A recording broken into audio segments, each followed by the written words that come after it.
Bonjour, Frédéric Telon, je suis le directeur de la recherche de l'IPAG et le doyen de la faculté. Et depuis la création de l'IPAG Lab il y a 10 ans, notre leitmotiv a été la recherche de l'excellence. Nous sommes présents dans le classement de Shanghai avec HEC et avec l'INSEAD.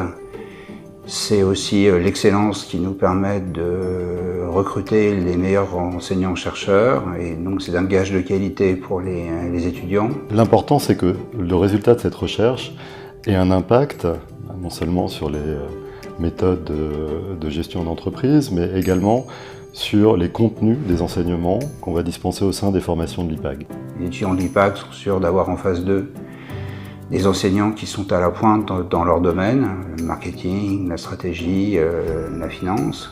Au sein d'un comité de direction de programme qui a lieu 2 fois par an, on réunit à la fois les enseignants-chercheurs, les responsables de départements académiques, mais aussi les représentants du monde de l'entreprise, de manière à mettre en commun les évolutions du monde du travail, du monde de l'entreprise, avec les évolutions en termes de contenu, des résultats de la recherche, pour avoir des programmes les plus actualisés possibles et les plus proches de la réalité du terrain. On a au sein du corps professoral vraiment des pointures qui sont dans leur domaine de réputation internationale et qui sont à même de faire évoluer les pratiques entrepreneuriales.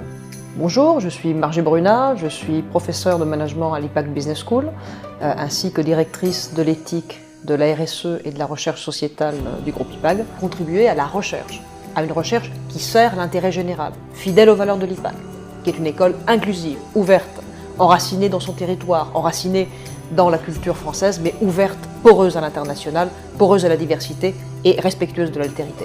Être un levier de transformation avec les entreprises, pour les entreprises, avec les partenaires sociaux, syndicaux et patronaux, avec les entreprises elles-mêmes, les pouvoirs publics, les ministères, par le truchement aussi d'autres activités d'expertise que je mène en tant qu'expert auprès du ministère du Travail, du ministère de l'Enseignement supérieur et du ministère de la Cohésion des territoires. Que cette recherche qui alimente le savoir et qui alimente les pratiques serve aussi la pratique opérationnelle des managers et des dirigeants de demain, que sont les étudiants de l'IPAG. Charlotte Wang, j'ai une double casquette à l'IPAG. Je suis enseignante-chercheur et je suis aussi responsable de notre campus à Kunming.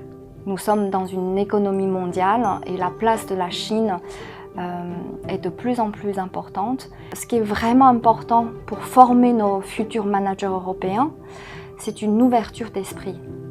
C'est non seulement se renseigner des opportunités, des façons de faire ailleurs, mais aussi de se familiariser avec un monde qui est totalement différent.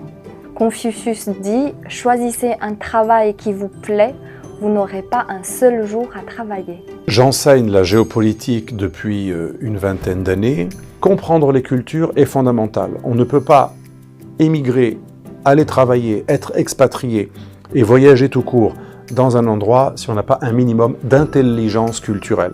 Quand un étudiant qui fait une école de commerce veut un jour être un entrepreneur ou un commercial qui va vendre des produits français, européens, américains, eh bien tous ces acteurs, qu'ils soient humanitaires, économiques, militaires, entrepreneuriaux, ils ne peuvent pas mener à bien leur mission s'ils n'ont pas un minimum de compréhension des cultures, des géographies, des histoires, de la géohistoire, de la géoéconomie, de la géopolitique, des peuples avec qui ils vont discuter. Connaître l'autre, connaître quelques-uns de ces symboles, savoir que dans tel pays, il y a des termes, des idées qui sont choquantes, qui rompent l'harmonie, comme diraient les adeptes de religion asiatique, on montre qu'on comprend que les autres n'aient pas forcément les mêmes références que nous. C'est le monde multipolaire qui est en train de se construire. La globalisation des moyens de production ou de transport ou marchands n'a pas créé un homme unidimensionnel totalement uniforme. Bonjour à tous, c'est Adnan Malawi, responsable des programmes entrepreneuriat à l'IPAG Business School et directeur du département stratégie et management. Nous avons créé un écosystème entrepreneurial qui, bien évidemment, met l'étudiant au centre de ses préoccupations.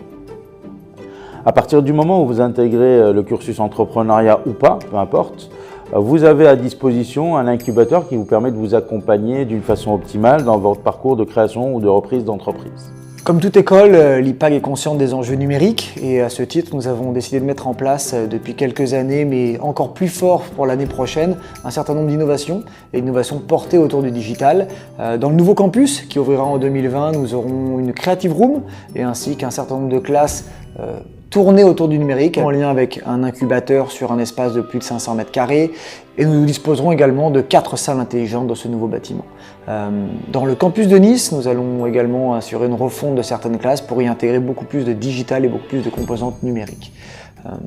Ça c'est pour la partie accompagnement de nos élèves et de nos locaux. J'étais haut fonctionnaire au ministère des Finances. J'ai conseillé le ministre de l'Industrie, Arnaud Montebourg, sur les politiques qui étaient menées dans un certain nombre de secteurs économiques. Et depuis quelques années, je suis chef d'entreprise et très attaché à la production en France. À l'IPAG, j'anime la chaire French Savoir-Faire, qui est une chaire innovante par son objet, parce qu'elle cherche à essayer d'identifier et de préciser ce qui, derrière la vague de l'engouement pour le Made in France, ce qui réellement caractérise l'ADN économique français, du moins tel qu'il est perçu à l'étranger. Surtout de pouvoir identifier ce qui permet aux entreprises françaises de se distinguer. Quelles stratégies, quels points forts peuvent-ils utiliser pour être particulièrement bien perçus dans une économie mondiale où la compétition est difficile. La chaire elle s'appuie d'abord sur une grande enquête qui est menée par les étudiants de 3e année partout dans le monde, une enquête qui est menée auprès de décideurs économiques étrangers pour réussir à percevoir autour d'un certain nombre de questions importantes comment est-ce qu'ils perçoivent les entreprises françaises, qu'est-ce qui est issu de notre système éducatif, qu'est-ce qui est issu de notre tradition économique, qu'est-ce qui est issu de nos champions nationaux, pour bien comprendre quels sont nos points forts, comment nous sommes perçus, ce qu'il faut corriger et au contraire ce qu'il faut valoriser pour réussir demain.